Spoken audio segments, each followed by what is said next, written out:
अजामिल जब गणिका के चक्कर में आ गया, अपना सब धर्म कर्म भूल गया और इस प्रकार उसके 9 पुत्र हुए। एक दिन उनके घर कई संत आए। तो जब कई संत आए तो गणिका से कहा कि हमें भोजन करवा दो। गणिका ने कहा मेरी माँ ने, गणिका को अपनी माँ की सिखाई हुई एक बात याद आई कि संत, गुरु और भगवान के आगे कभी झूठ नहीं बोलना चाहिए। समझ गए बात? गणिका ने प्रेम से संतों को सही बात बता दी कि मैं आप लोगों को भोजन नहीं करा सकती क्योंकि मैं एक अपवित्र नारी हूँ।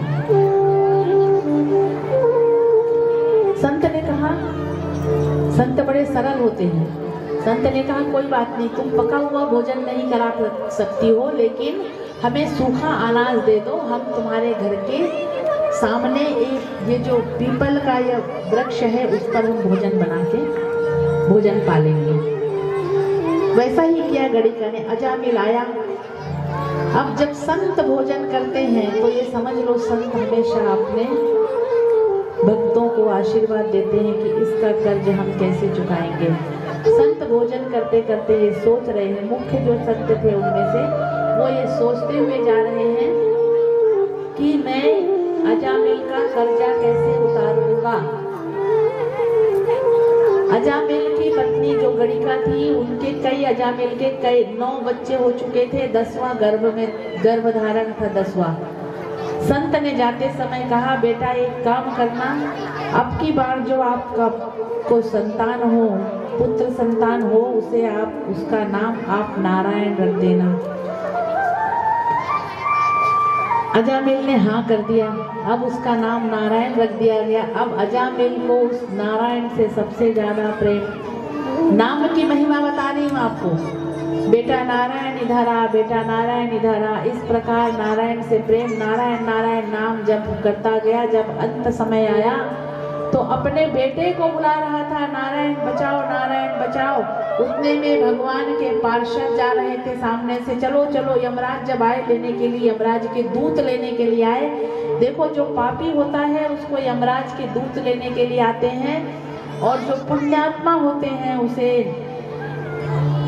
भगवान के पार्षद लेने के लिए आते हैं। जो अधिक कष्ट से मृत्यु, जिसको बोलते हैं ना अंत में समय जब मृत्यु बताती है कि कैसे मृत्यु आई, वही सच होता है व्यक्ति का। तो जब मृत्यु के समय देखे भगवान के पार्षद हमारा, अरे नारायण का भक्त परेशानी में है, चलो बचाते हैं। यमराज के दूतों ने कहा अरे ये पापी है, इसको कहाँ बचाने आ रहे हो? नहीं नहीं, ये नारायण, नारायण सिर्फ हमारे भगवान का नाम एक ही नारायण है। नारायण नारायण नारायण नारायण। ये सारा दृश्य अजामिल देख रहा था। देखते देखते फिर ऐसे वैराग्यता आई, ऐसी भक्ति आई कि जब होश आया, जब यमराज के पार्षद चले गए, भगवान के पार्षद के आगे यमराज के पार्षद चले जाते हैं। गुरु दीक्षा लेना, कंठी पहनना, कंठी का मतलब तुलसी की माला। तुलसी की माला गृहस्थ लोग भी पहन सकते हैं। बहुत सारे लोग मुझसे ये प्रश्न करते हैं, इसलिए मैं व्यासपीठ से आप लोगों को जवाब दे रही हूँ। तुलसी का माला सभी को पहनना चाहिए। तुलसी का माला नहीं पहनते हैं तो वो जो हम जल भी पीते हैं ना, वो जल भी विष बनकर जाता है। भगवान का नाम लेते हैं तो वो नाम निष्फल होता है। गुरु दीक्षा लेना अनिवार्य है। गुरु दीक्षा लेना, कंठी पहनना, ये सब अनिवार्य कार्य है मनुष्य जीवन का। ये मेरी अर्जी है, बाकी आगे आपकी मर्जी है। कथा क्रम को हम आगे बढ़ाते हैं। इस प्रकार जब अजामिल ने नाम की महिमा देखी तो ऐसी भक्ति आई कि अजामिल वन में जाके तप करने लगा, और वन में तप करते करते मोक्ष गति को प्राप्त हो गया। ये अजामिल की कथा हुई। इसके बाद हम पहुंचते हैं गजेंद्र मोक्ष। गजेंद्र नाम का एक हाथी था, त्रिकुट पर्वत पर रहता था, जो विशाल हाथ राजा था। गजेंद्र का मतलब क्या होता है? गज केसरी योग जानते हो कि नहीं? पत्रिका में बताते हैं पंडित लोग कई बार, कह रहे इसको तो गज केसरी योग है। गजेंद्र गजेंद्र जो है वो उसकी 50 समस्त पूरे जंगल का राजा था गजेंद्र। बड़े मस्तानी चाल में, हाथी की चाल तो वैसी मतवाली होती है, मस्तानी चाल में चलता था। तो हाथी बिल्कुल राजा हूँ ऐसे घमंड चलते। लेकिन एक दिन जब उसकी 50 पत्नियां थी और 150 पुत्र थे, एक दिन जल क्रीड़ा करने गया सब परिवार, और वहां पर उस पे मगरमच्छ ने खींच लिया गजेंद्र को। जब मगरमच्छ ने गजेंद्र को खींचा तो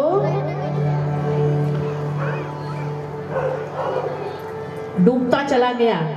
मगरमच्छ जल का प्राणी, उसकी शक्ति बढ़ी। गजेंद्र थल का प्राणी, उसकी शक्ति घटती चली गई, डूबता चला गया। कहने लगा बचाओ मुझे बचाओ। उसके बेटों ने कई बार उसे सूंड से सूंड मिलाकर उसे बाहर खींचने का प्रयास किया। बेटे चले गए, कहा अपनी माँ से, कहा माँ ये तो बाहर ही नहीं निकल रहे, पिताजी इनको डूबने दो जरा, हम जा रहे हैं। बच्चे ऐसे डूबते हुए छोड़ के चले गए। समझ रहे हो ना कथा। उसके बाद पत्नियों ने थोड़ा सा अपनी पत्नी धर्म का पालन करा, जो कि धर्म पत्नी कहलाती है। परंतु धर्म पत्नी भी हाथी घोड़ा माल खजाना, हाथी घोड़ा माल खजाना कुछ काम नहीं आएगा। नाम आएगा कृष्ण नाम।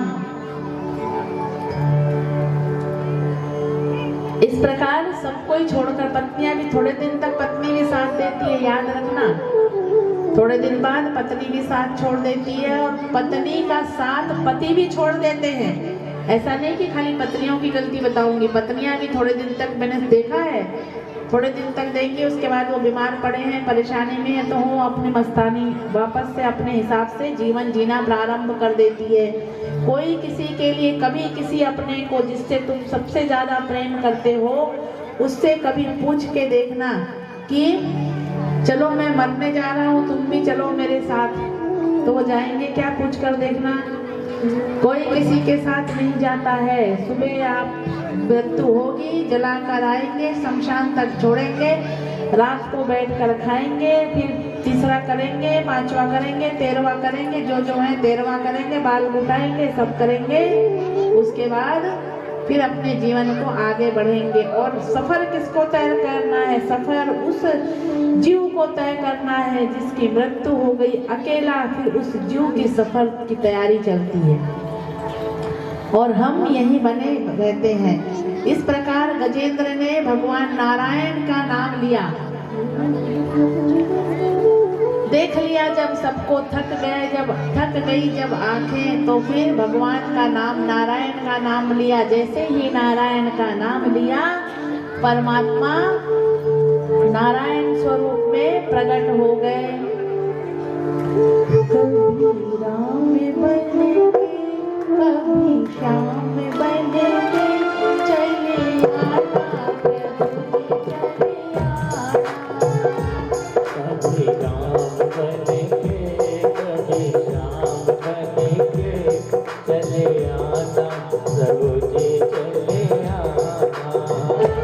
कभी राम बनेंगे, कभी श्याम बनेंगे, चले आना प्रभु जी चले आना।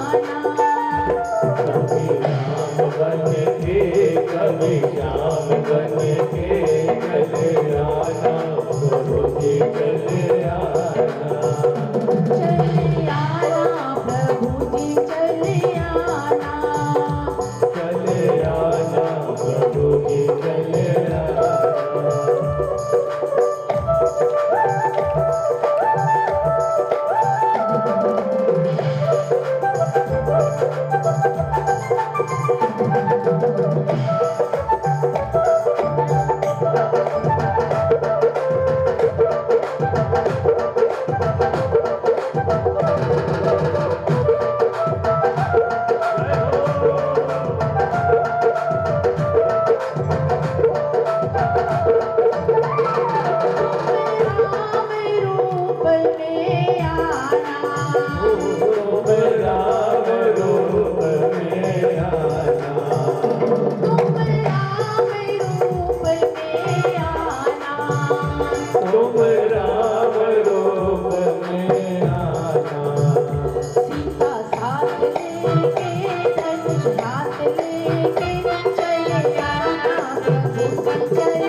के चले आना प्रभु जी चले आना। कभी राम बनेंगे कभी श्याम बनेंगे चले आना प्रभु जी चले आना। कभी राम बनेंगे कभी श्याम बनेंगे चले आना प्रभु जी चले आना। जय श्री राम।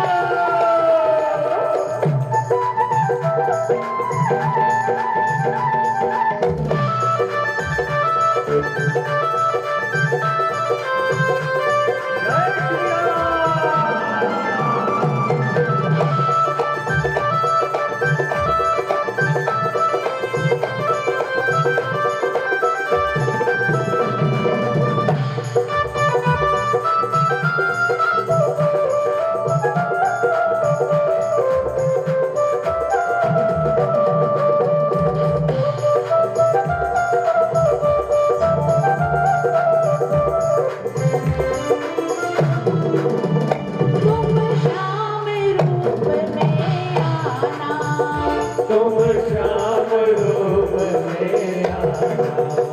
तुम श्याम रूप में आना तुम श्याम रूप में आना। राधा सागर हाथ लेके चले आना प्रभु जी चले आना। हाथ लेके कभी हाथ लेके चले आना प्रभु जी चले आना। चले आना प्रभु जी चले आना। चले आना प्रभु जी चले आना। कभी राम बनेंगे कभी श्याम बनेंगे चले आना प्रभु जी चले आना। कभी राम बनेंगे कभी राम जैसे तालियों के साथ भगवान को बुलाओ। जय श्री राम।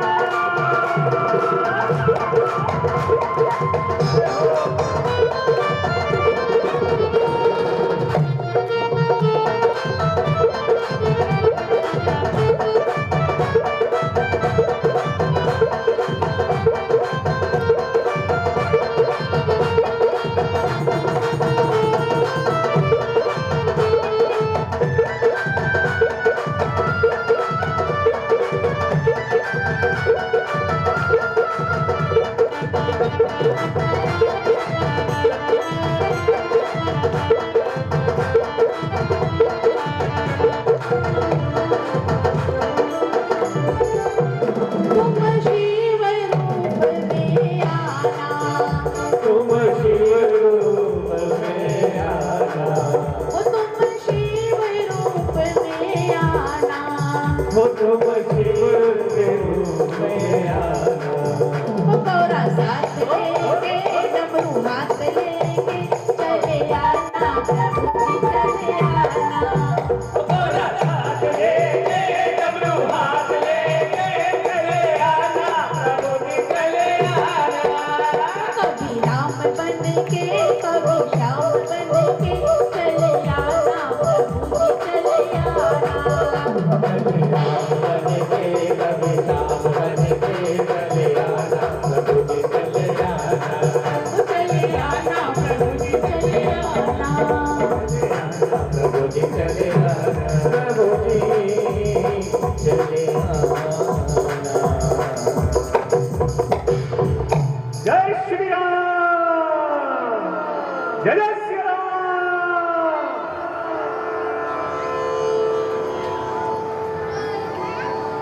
कथाक्रम को हम आगे बढ़ाते हैं। गजेंद्र मोक्ष की कथा आप लोगों को सुनाए, श्रवण करा आप लोगों ने। परमात्मा के नाम का नाम जप की महिमा कि सिर्फ और सिर्फ परमात्मा ही हमारे जीवन में अंत समय में काम आते हैं।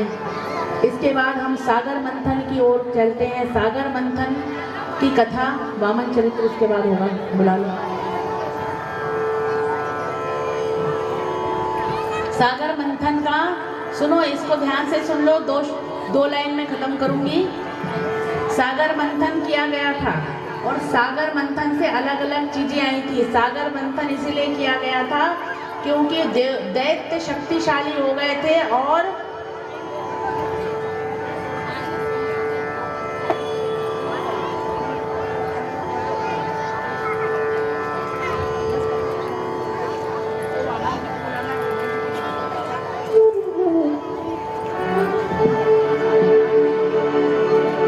गुण रूप धरी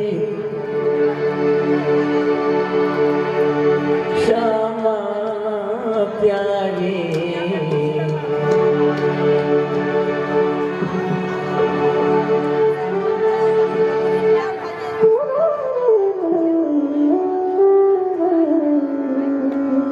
इस प्रकार देवासुर संग्राम हुआ। क्यों? क्योंकि दैत्यों की शक्ति अधिक बढ़ चुकी थी। आप लोग अपने अपने स्थान पर शांति से बैठ जाए। मैं कथा विश्राम की ओर लेकर जा रही हूँ। बहुत जल्दी राम जन्म होगा। आज राम जी का भी जन्म होगा। वामन चरित्र राम जी का जन्म और उसके बाद बाल कृष्ण गोपाल का जन्म होगा हमारे बल। तो इसलिए बहुत शांति से नंद के आनंद भयो, इतना आसान नहीं है। नंद के आनंद, बाल गोपाल को खेलते खेलते तुम तो आप लोग तो बस सोचते हो कि बस एक बच्चे को सजा लो और नाच लो। ऐसा नहीं। अभी वामन भगवान आएंगे। जब पहले व्यवस्थाएं समझ लो, मेरे साथ जो कार्यकर्ताएं हैं वो। वामन चरित्र बताऊंगी सागर मंथन के बाद, तुरंत। वामन देव भगवान, वामन चरित्र होगा। वामन देव भगवान यहाँ आएंगे, हम भजन गाएंगे। कर दिया? हम भजन गाएंगे। भजन होने के बाद तब तक आप लोग, भगवान यहीं खड़े रहेंगे, आप लोग भजन में तालियां बजाएंगे। अव्यवस्थाएं ना हो इसलिए मैं पूरा बता रही हूँ। फिर वामन भगवान को आप लोग सुनिए, वामन भगवान को क्या करेंगे? वहां पीछे ले जाकर बिठा देंगे कुर्सी पर। अरे ये इतने होशियार नहीं है ना, ये पूरा हलचल मचाएंगे। 10 रुपए डालेंगे और पूरी कथा डिस्टर्ब करेंगे। पर ये तो नियम है पांडाल का, क्योंकि वामन भगवान तेरे द्वार खड़ा भगवान, वामन भगवान आएंगे आपके पास। तो या तो फिर ऐसा करिए, भगवान वामन भगवान को एक सुनो, इधर से कार्यकर्ता ध्यान से सुनो। वामन भगवान को कोई एक ऐसा झोली टाइप का कमंडल लाए है क्या? कमंडल है? हाँ, तो वामन भगवान कमंडल लेके स्वयं आपके पास आ जाएंगे। आप लोग खाली कथा सुनते, जब आपके पास आपका नहीं आए तो अच्छा, आपका ही 10 रुपये बचेगा।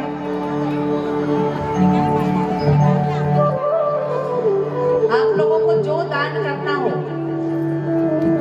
वो आप लोग आपके पास आए तो डाल देना। आप लोगों की स्वेच्छा से। दान हमेशा खुद की इच्छा से की जाती है। दान अगर हमने बोल के ले लिया तो वो दान हमें भी नहीं लगता, इसलिए हम दान कभी नहीं बोलते हैं। ठीक है? अब सागर मंथन हुआ क्योंकि दैत्यों की जीत होने लगी थी और देवताओं की शक्ति कम होने लगी थी।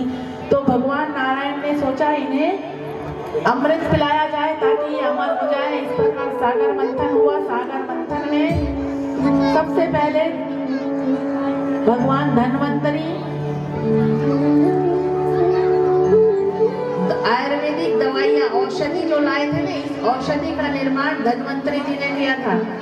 और जिस दिन धनतेरस के दिन धन्वंतरी होती है तो सनातन धर्म की तो जितनी बड़ाई किया जाए, धनतेरस के दिन तुम लोग क्या वो थाली ग्लास लोटा बर्तन लेने चले जाते हो? सुन लो ध्यान से कम मेरे साथ रहने वाले तो सुन लो। धनतेरस के दिन में भगवान धन्वंतरी की पूजा होती है। धन्वंतरी की पूजा का मतलब उस दिन हमारे समाज इस सृष्टि में भगवान धन्वंतरी औषधि लेकर प्रकट हुए थे। तो धन्वंतरी की पूजा, धन नहीं, बस धन ही धन दिखता है कलयुग के लोगों को, धन के अलावा और कोई पूजा दिखती नहीं है। अभी अगर मैं बोल दूं कि मैं जो है आज रात भर तुम लोग बैठोगे तो मैं सुबह सबको 100 सोने के सिक्के दूंगी, तो मुझे पूर्ण विश्वास है यहाँ से तो कोई जाएगा ही नहीं, पहली बात है। और दूसरी बात यह है कि और जो वहाँ सूचना मिल जाए वो इतना पछताएंगे कि अरे दीदी ने कहा कैसे 5 कथा में क्यों नहीं गए? कथा पास में हो रही थी, हम क्यों नहीं पहुंचे?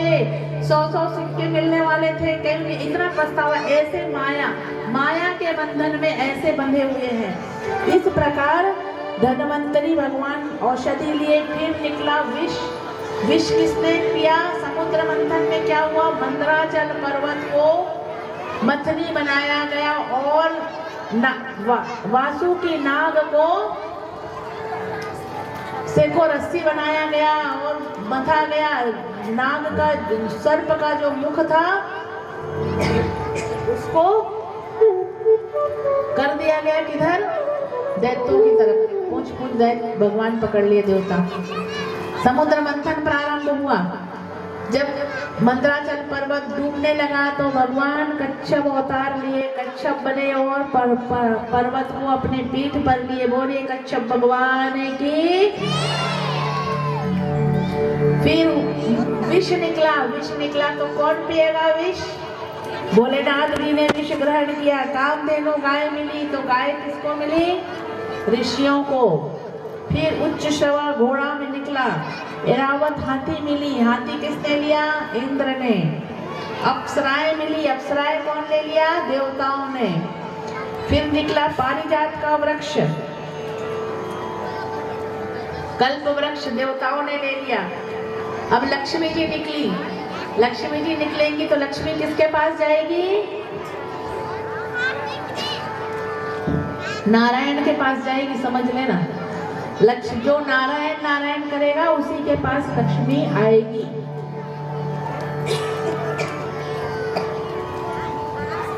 उसके बाद आए मदिरा निकली।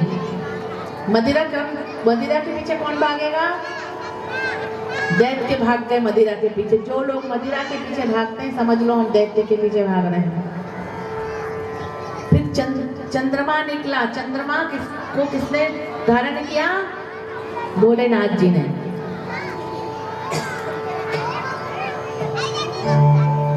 उसके बाद अमृत कलश निकला। अमृत कलश निकला तो अमृत कलश जैसे निकला दैत्य भागने लगे। दैत्य भागने लगे तो दैत्य भागे तो कौन? भगवान ने कौन सा अवतार लिया? भगवान ने मोहिनी अवतार लिया। नारायण ने मोहिनी अवतार लिया और मोहिनी अवतार लेने के पश्चात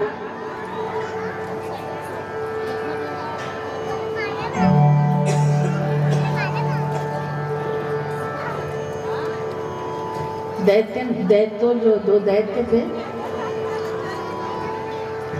वो अमृत कलश को तो भूल गए और मोहिनी के पीछे भागने लगे। भगवान पे नृत्य करते करते दैत्यों को मोहने लगे। जब दैत्यों को मोहने लगे तो भगवान ने कहा लाइन से। भगवान नृत्य करते करते बोले लाइन से बैठ जाओ। उसमें से एक बड़ा चालाक दैत्य था, राहु। एक ही दैत्य था पहले। वो देवताओं के लाइन में लग गया क्योंकि उसको समझ में आ गया कि क्या होना है। तो उसके बाद एक देवता चंद्रमा ने इशारा करा था मोहिनी जी को।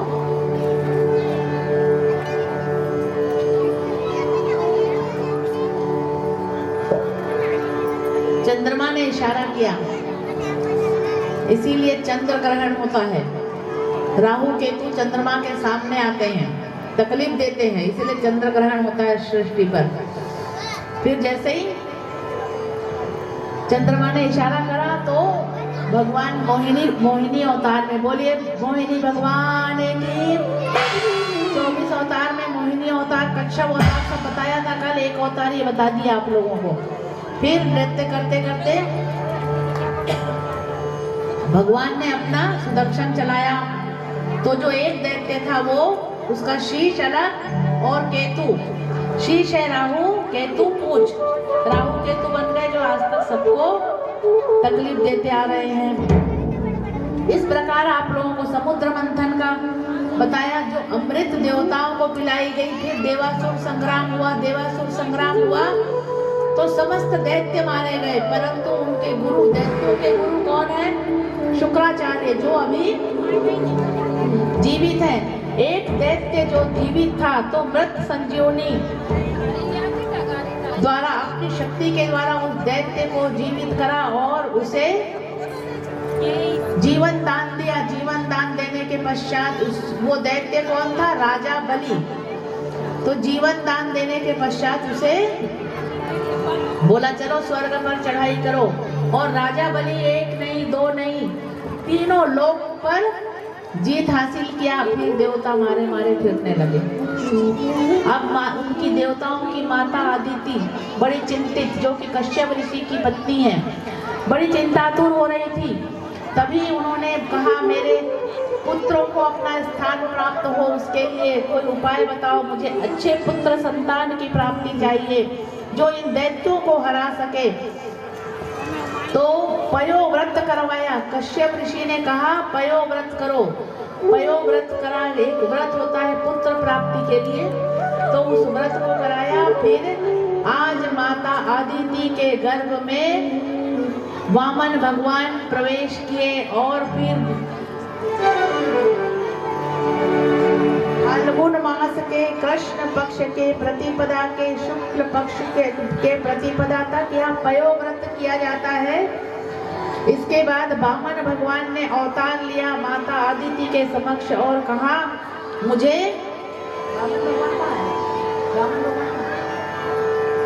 फिर वामन भगवान प्रकट हुआ। वामन भगवान को कहा जाओ भिक्षा मांगने के लिए नारायणी।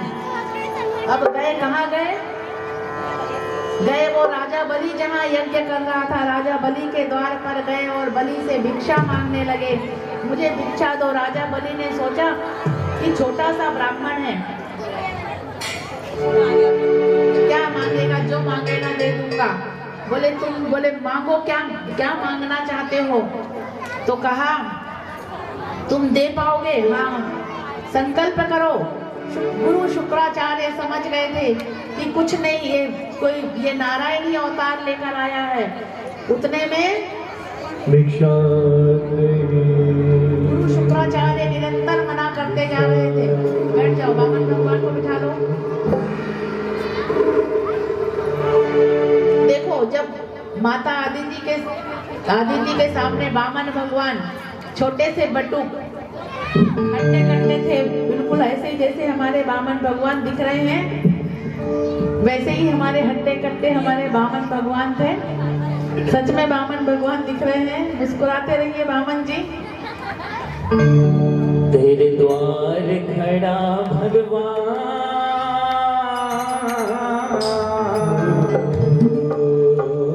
तेरा होगा बड़ा एहसान कि तेरी युग युग रहेगी शान। भगत भर दे रे झोली, भगत भर दे रे झोली। तेरे द्वार खड़ा भगवान, भगत भर दे रे झोली, भगत भर दे रे झोली, भगत भर दे रे झोली। तेरा होगा बड़ा एहसान कि तेरी युग युग रहे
नारायण के चरणों से माँ गंगा प्रकट हुई है।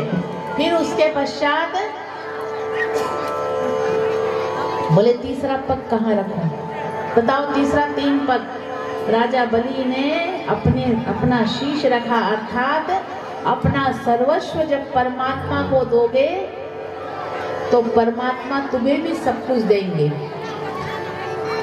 अब राजा बलि ने कहा कि 3 पग अपना शीश रख दिया। उसके बाद आगे राजा बलि से पूछा क्या? बोले मैं तुम्हें पाताल लोक का स्वामी बनाऊंगा और तुम्हारे घर पे तुम्हारे द्वार पर खड़े होके तुम्हारा चौकीदार बनूंगा।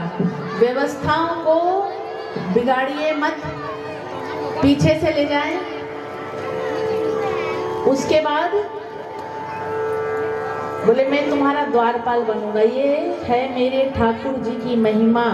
कभी तो रथ हाँकते हैं, कभी चौकीदार बन जाते हैं, कभी द्रौपदी के चप्पल कांख में दबाए चले जाते हैं। ये है कृष्ण की महिमा। और इस प्रकार भगवान द्वारपाल बन गए। अब लक्ष्मी जी इंतजार कर रही है, मेरा पति आज आया नहीं मेरे घर। नारद जी से पूछा कहाँ है? नारद जी ने बोला सुना है आजकल चौकीदार बने हैं। चौकीदार बन गए? हाँ वैसे ही है नारायण की महिमा। चौकीदार बने खड़े, वहां जाओ। गई लक्ष्मी जी, रक्षाबंधन का दिन था। राजा बलि को राखी बांध दी। बोले मेरा कोई भाई नहीं है। राजा बलि ने कहा मेरी भी कोई बहन नहीं है, तो मैं आपको राखी बांध दूं? राजा बलि ने कहा ठीक। राखी बांधने के पश्चात पूछा बहन मांगो क्या चाहती हो?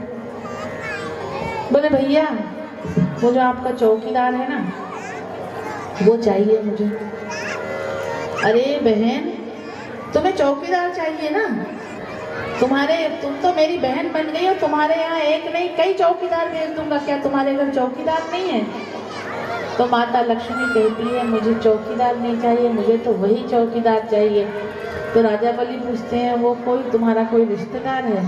तो माता लक्ष्मी कहती है मेरा सब कुछ वही है, सब कुछ मेरा वही है, भैया मुझे दे दो।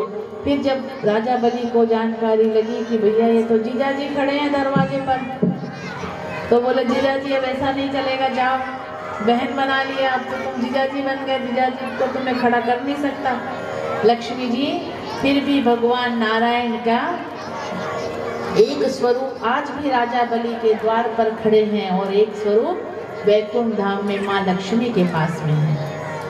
ये है आप लोगों को कथा सुनाया सागर मंथन और वामन चरित्र का। अब हम पहुंच रहे हैं श्री प्रभु रामचंद्र जी के जन्म, रामचंद्र जी का जन्म। उसके पश्चात हम आपको ले जाएंगे कृष्ण जन्म की ओर।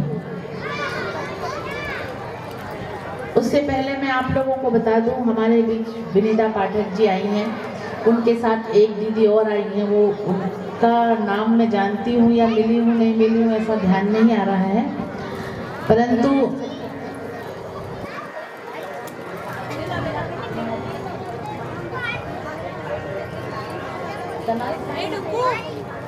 दिखने में लग रही है।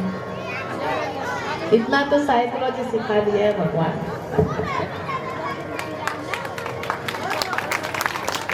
इतना साइकोलॉजी तो परमात्मा की कृपा से देखते साथ कुछ संस्था व समिति वगैरह भी बनाया, संस्था वगैरह है आपकी, है ना? चलो परमात्मा अच्छा करेगा। तो हमारे बीच विनीता पाठक जी आई हैं जो पेशे से वकील है, पर मुझे वकालत तो कम करती हुई दिखती है, समाज सेवा ही करती हुई दिखती है हमेशा, और समाज सेवा के माध्यम से ही मैं उनसे जुड़ी हूँ। जब जुड़ी तब मुझे यह जानकारी लगी कि वो वकील भी हैं और शायद महिला संरक्षण पे कार्य करती हैं आप, महिला सुरक्षा के अंतर्गत कार्य करती हैं ये। और दोनों ही कार्य परमात्मा, दोनों ही कार्य पूजा का कार्य वंदनीय है, क्योंकि ऐसा शास्त्रों में कहा गया है कि अगर आप पूजा पाठ करते हो और मन में बैर रखते हो तो वो भक्ति भगवान स्वीकार। 3 दिन से चौथा दिन है, 4 दिन से यही तो समझा रही हूँ आप लोगों को, 4 दिन की कथा यही बता रही है। तो ये दोनों कार्य कर रही हैं, तो आप सोचिए इनका स्थान कहाँ होना चाहिए। ये धर्म का कार्य भी कर रही हैं, समाज सेवा भी कर रही हैं, दोनों कार्य कर रही हैं। इन्होंने श्रावण के महीने में ये अलग अलग जगह पार्थिव शिवलिंग का पूजन करवाती हैं। अगर आप लोगों की यहाँ के रहे अपनी तरफ से करवाती हैं विनीता जी। अगर आप लोगों की भी इच्छा हो कि पार्थिव बनाकर पार्थिव एक सामूहिक तौर पे पार्थिव शिवलिंग का पूजन श्रावण में करवाना हो तो आप मुझसे संपर्क करना, तो आपको यहाँ विनीता जी करवा देंगी। पूछना था मुझे विनीता जी से, पर मैंने पूछना जरूरी नहीं समझा, अपने आप ही मैंने तय कर दिया कि वो आएंगी और यहाँ पे आप लोगों को पार्थिव शिवलिंग का पूजन करवाएंगी। तो ऐसे समाज सेवी और ऐसे धर्म के क्षेत्र पे कार्य करने वालों की हमें हमारे समाज को आवश्यकता है, हमारे धर्म को संभाल के रखने की। जो मैं पिछले 4 दिवसीय कथा में आप लोगों को यही बार बार जब कहती हूँ कि हमारा सनातन धर्म कहाँ जा रहा है, तो इसीलिए आप दोनों विनीता जी और निहारिका जी जो कि एक अच्छी समाज सेविका हैं, उन्होंने ज़्यादा कुछ तो मुझे बताया नहीं है, लेकिन मैंने अपनी तरफ से यहाँ से परमात्मा बुलवा रहे हैं कि ये एक अच्छी समाज सेविका है। इन्होंने अपनी समिति बना रखी है, महिला के हित के लिए और महिला रोजगार के ये कार्य करती हैं। तो ये सारे हैं और आपके जो ये आपका भविष्य बहुत अच्छा है, आप इस क्षेत्र पे कार्य करें। और हमारी विनीता जी तो कहीं बहुत आगे पहुँचने वाली हैं और आज वो भागवत में आ गई है। श्रीमद् भागवत का तात्पर्य क्या है? जो हमारी अभिष्ट की सिद्धि करे, जो हमारी अज्ञानता को, मूर्खता को दूर करे, जो हमें उन्नति के मार्ग पर ले जाए, जो जनहितकारी हो, जन कल्याण का प्रेरणा स्रोत हो। तो निश्चित ही विनीता जी आप यहाँ से जो भी सत्य संकल्प लेकर जाएंगी, आपकी मनोकामना अवश्य पूरी होगी। वो भी मैं आपकी मनोकामना के विषय में इसलिए नहीं, तो आप लोग बोलोगे दीदी हम लोगों के लिए तो आप ऐसा बोल नहीं रही हो। आप लोग अपने गृहस्थ की मनोकामना को लेकर जाओगे। हमारे पास कार आ जाए, बंगला आ जाए, गाड़ी आ जाए, एक्टिवा नहीं है तो मोटरसाइकिल आ जाए, ये बोलोगे मैं जानती हूँ। लेकिन विनीता जी को मुझे इस व्यासपीठ से आशीर्वाद देना अनिवार्य है, क्योंकि मुझे भी वो धर्म प्रचारक और वो समाज सेविकाओं की आवश्यकता है जो हमारे सनातन धर्म को आगे बढ़ाए, हमारी मातृशक्ति की रक्षा करे और हमारी मातृशक्तियाँ दिन प्रतिदिन उन्नति की ओर जाए। इसीलिए विनीता जी के लिए और निहारिका जी के लिए आप लोग बिल्कुल जोरों शोरों से तालियां बजाएं।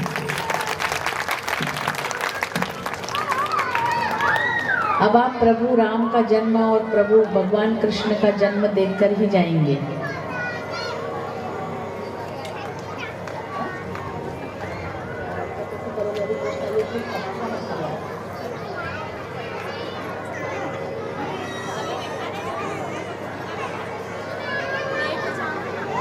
आप लोग कर लो। वामन भगवान मंच पर आ जाएं। भगवान का स्वागत क्या मैं करूंगी? आप भगवान को हारी तो भगवान का स्वागत मैं करूंगी क्या?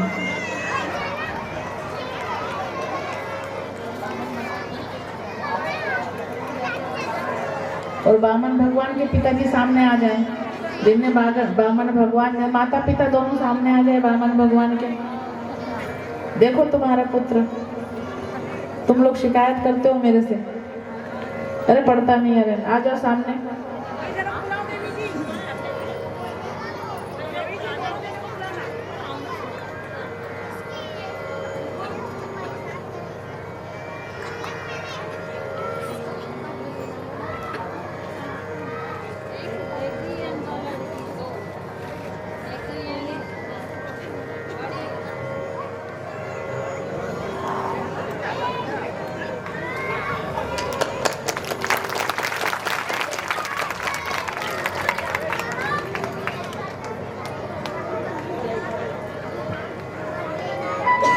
बोलिए वामन भगवान की।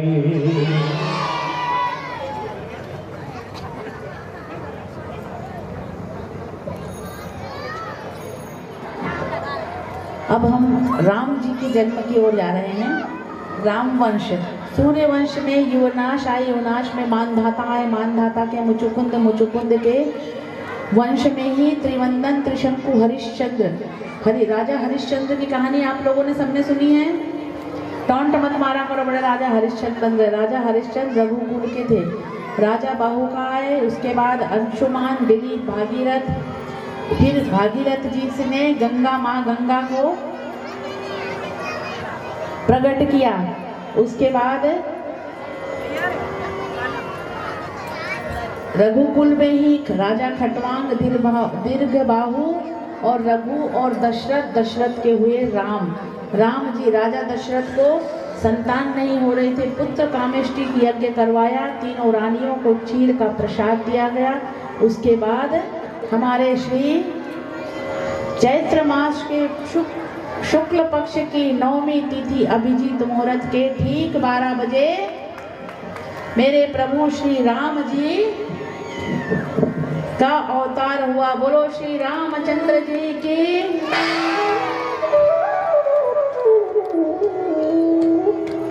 भय प्रकट कृपाला दीन दयाला कौशल्या हितकारी। भय प्रकट कृपाला दीन दयाला कौशल्या हितकारी। हर्षित महतारी मुनि मनहारी अद्भुत रूप विचारी।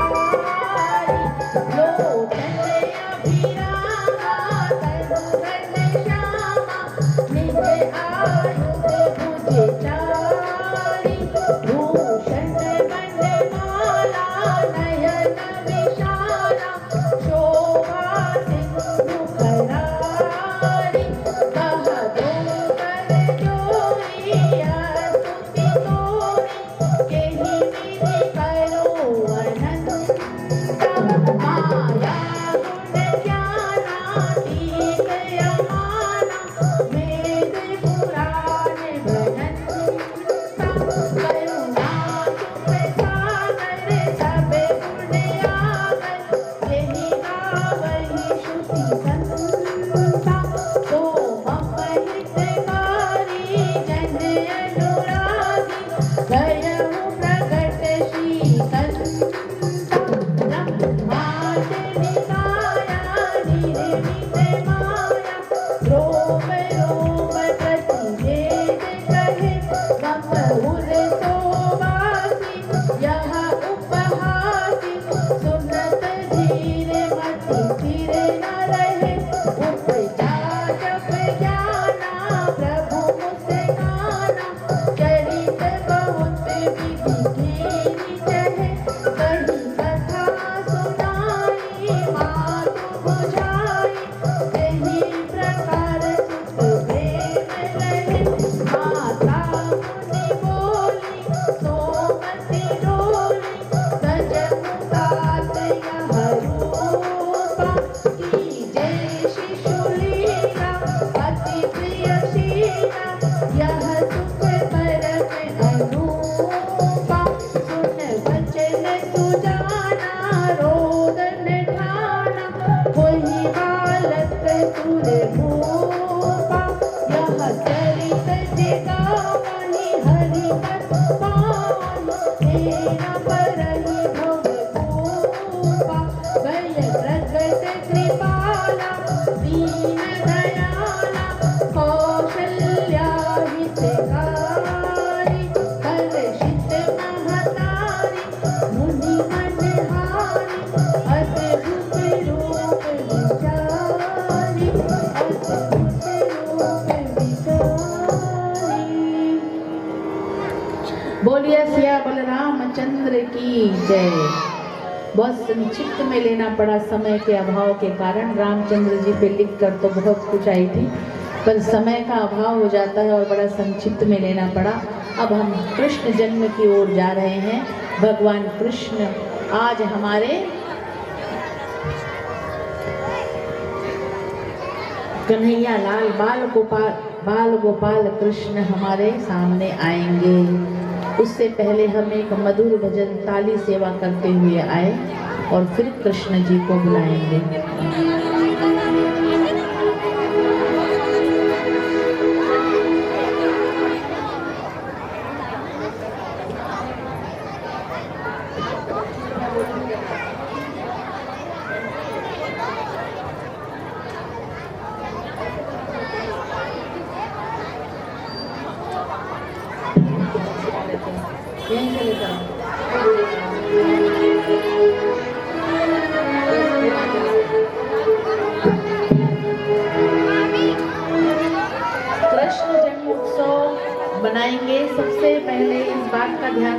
ऐसी अव्यवस्थाएं मत करना। एक बात, बच्चा कितना छोटा है, बच्चा कितना भी छोटा हो, बच्चे के चेहरे पर कोई पुष्प वगैरह कुछ मत डालना, बस दूर से नमन करना। और आप लोग तो भजन होगा उस पर नृत्य करना, आपका काम इतना ही है। बोली गोपाल कृष्ण तेरे संग में रहेंगे ओ मोहना, ओ मोहना ओ सोहना, तेरे संग में रहेंगे ओ मोहना, तेरे संग में रहेंगे ओ मोहना, तेरे संग में रहेंगे ओ मोहना, तेरे संग में रहेंगे ओ मोहना। ओ मोहना ओ सोहना, ओ मोहना ओ सोहना, ओ मोहना ओ सोहना, तेरे संग में रहेंगे ओ मोहना। तेरे संग में रहेंगे ओ मोहना। सारी सेवा करते हुए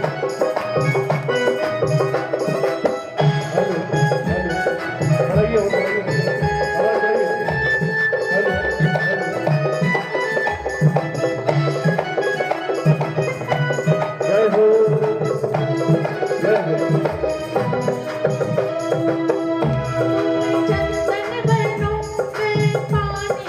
भक्त भक्त कह रहा है, भक्ति की पराकाष्ठा सुनिए। भक्त क्या कह रहा है, तुम चंदन बनो मैं पानी बनो, तुम चंदन बनो मैं पानी बनो, तुम चंदन बनो मैं पानी बनो, तुम चंदन बनो मैं पानी बनो, मस्तक पर मिलेंगे ओ मोहना, मस्तक पर मिलेंगे ओ मोहना, ओ मोहना ओ सोहना, प्रभु ओ मोहना ओ मोहना, तेरे संग में रहेंगे ओ मोहना।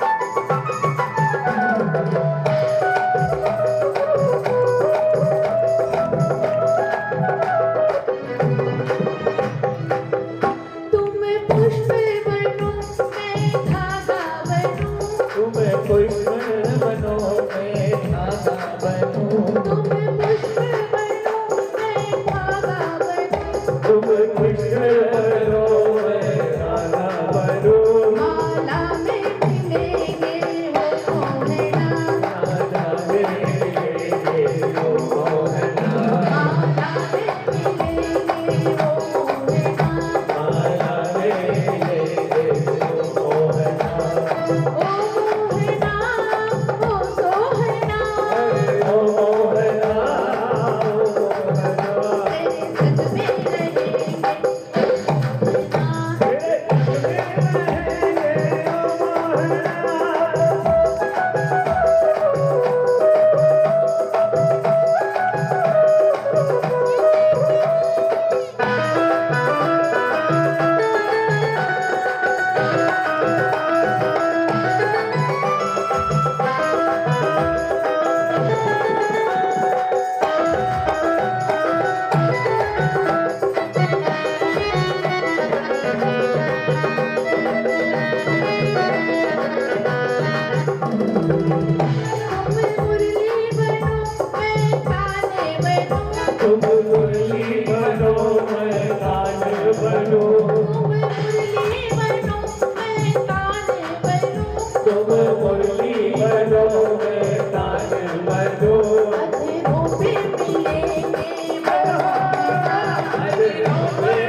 पर पाप बढ़ता है तो माता पृथ्वी जब बोझिल होती है तो नारायण से जाकर निवेदन करती है।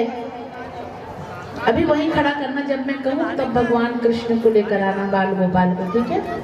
थोड़ा सा प्रसंग बता दो। इस प्रकार जब पृथ्वी पर पाप बढ़ा, पाप किसका बढ़ा? कंस का अत्याचार।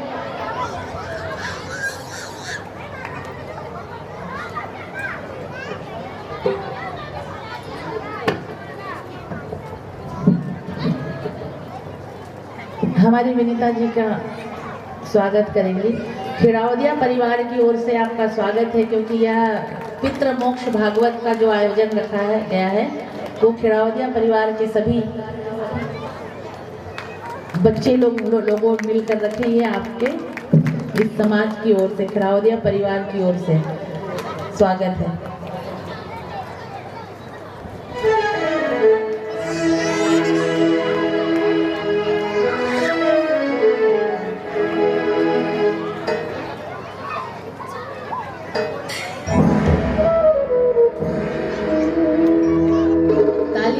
बजाइए, स्वागत हो रहा था आपको।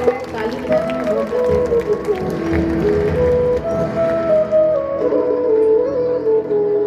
इस प्रकार कंस का अत्याचार बढ़ता चला जा रहा था। अब कंस कौन है सुनना, बस 5 मिनट में आपको कथा विश्राम की ओर ले जाऊंगी, न चाहूंगी इसके बाद, ठीक है?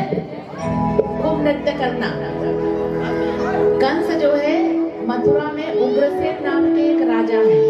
उनको बहुत समय से संतान नहीं हो रही थी, तो जब उनकी पत्नी, संत महात्माओं की कृपा हुई तो पत्नी गर्भवती हुई।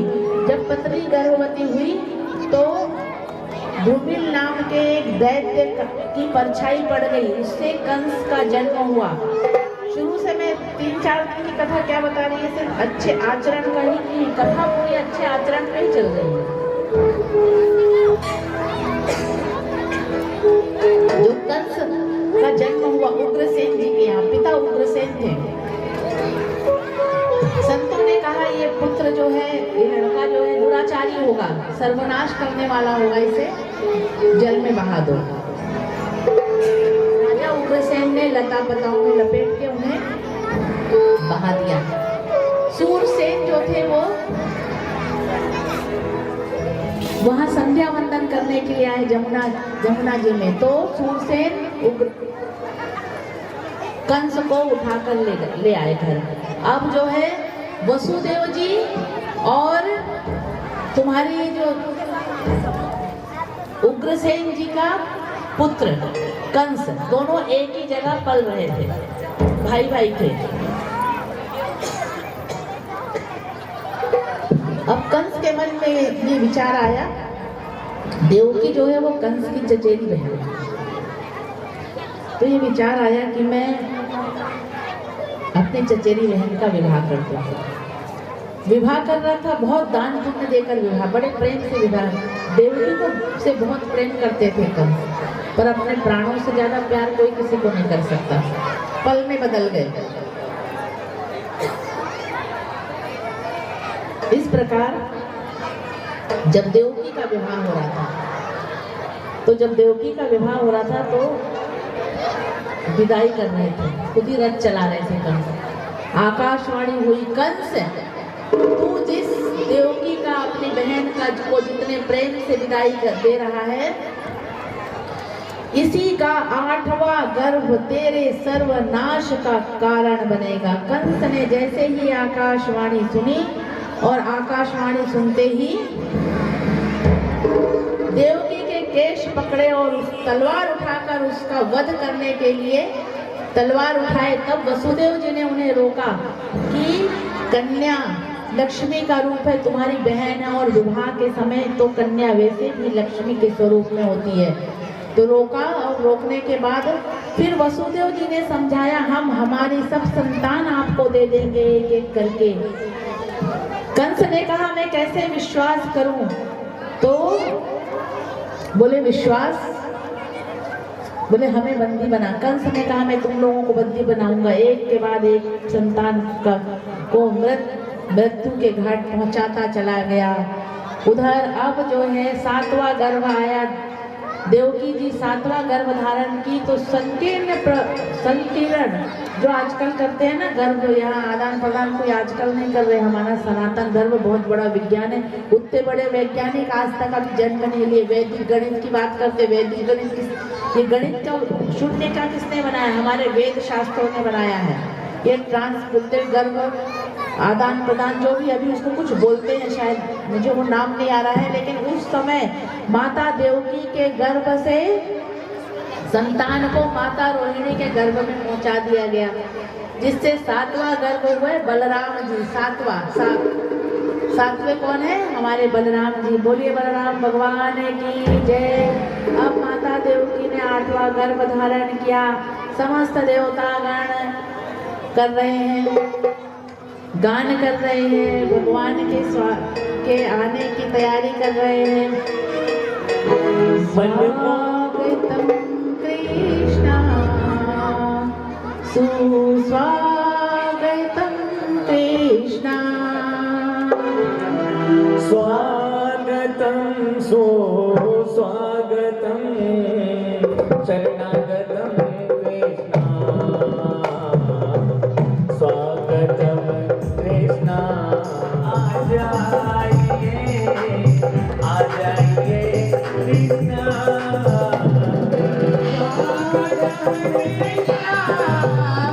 सुस्वागतम कृष्णा स्वागतं कृष्णा सुस्वागतं कृष्णा।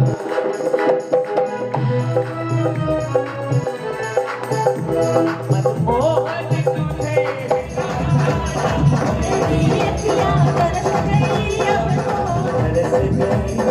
अब तो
के छटा मेरो मन है गयो लगा पता, ओ मेरो मन है गयो लगा पता।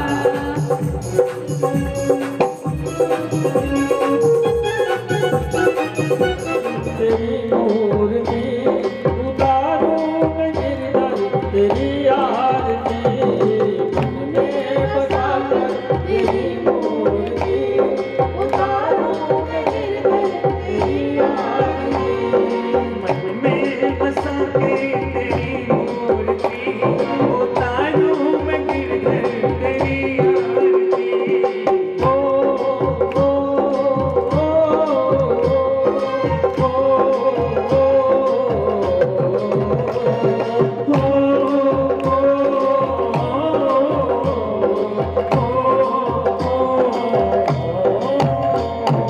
जिसने तेरा नाम लिया उसके जाके मार, होते हुए जीवन से अब तो प्राणी जा। जिसने तेरा नाम लिया उसके जाके मार, होते हुए जीवन से अब तो प्राणी जा। कम है जिंदगी कर लो बंदगी, कम है जिंदगी कर लो बंदगी। प्रभु का हाथ हो तो मौत भी न मारती। मैं बसा के तेरी मूर्ति उतारूं मैं गिरधर, तेरी आरती मन में बसा कर। तेरी मूर्ति उतारूं मैं गिरधर, तेरी आरती।